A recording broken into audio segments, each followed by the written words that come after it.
కావాలి. తోట మంచిగా ఎదగాలంటే దాని చుట్టూ ఏమేస్తారు? పెద్ద కంచి కొట్టుకొచ్చి వేస్తారనమాట. అంటే సంరక్షణ. ఇప్పుడు మాకు దొడ్డు ఉంది కదా, మొక్కలు ఎంత బాగున్నాయి, ఈ మొక్కలన్నీ ఉన్నాయి కదా. దొడ్డుకి అవతల బయట ఒక మొక్క ఉంది, అక్కడ కొబ్బరి మొక్క అక్కడ పెట్టాం. నేను ఎట్లా పాస్టర్ గారు పెట్టింది. మేము మన ఊరిలో వచ్చేసరికి అది ఇరిగి పడిపోయి ఉంది కింద. ఏమైంది? ఇరిగి కింద పడింది. ఎందుకు పడిందని చూస్తే గేదెల అడుగులు ఉన్నాయి అక్కడ. ఇప్పుడు చెప్పండి, దొడ్లో ఉన్నాయి కాబట్టి ఇవి హాయిగా ఉన్నాయి, దొడ్డు బయట ఉంది కాబట్టి దాని పరిస్థితి ఏమైంది చెప్పండి?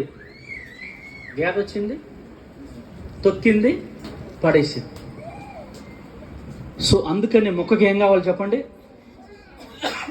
కంచె కావాలి. యోబు గ్రంథంలో ఉంటుంది. ఏమని ఉంటుంది?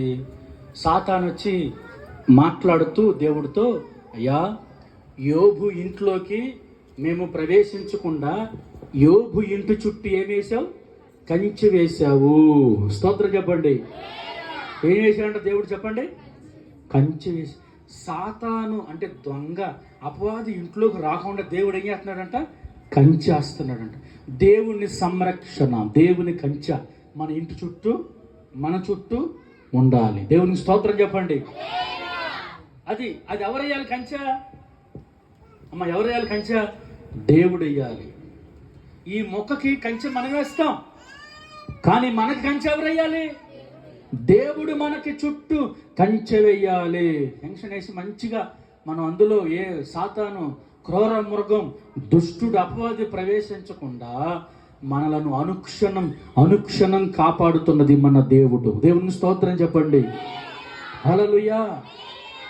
కంటికి రెప్పలా మనల్ని కాపాడుకుంటున్నాడు. ఇంట్లో నుంచి ఎప్పుడు వెళ్తామో తెలియదు, ఎప్పుడు వస్తామో మనకి తెలియదు.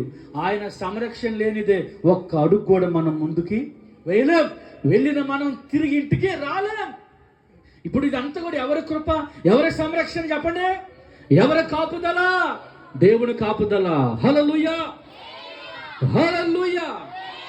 దేవుడు ఇప్పుడు సత్తుగటువంటి భూమిలో దేవుడు మనల్ని నాటి, దేవుని పరిచర్యలో, సంఘములో దేవుడు మనల్ని నాటి, సావుకుడి కింద మనల్ని ఉంచి, ఓ సంఘములో దేవుడు మనం స్థిరపరిచి మన చుట్టూ ఏమేశాడు చెప్పండి? కంచె వేశాడు. హల్లెలూయా. కంచె వేశాడు అన్నమాట ఆయన. ఇప్పుడు ఎన్నైనాయి? నీరు,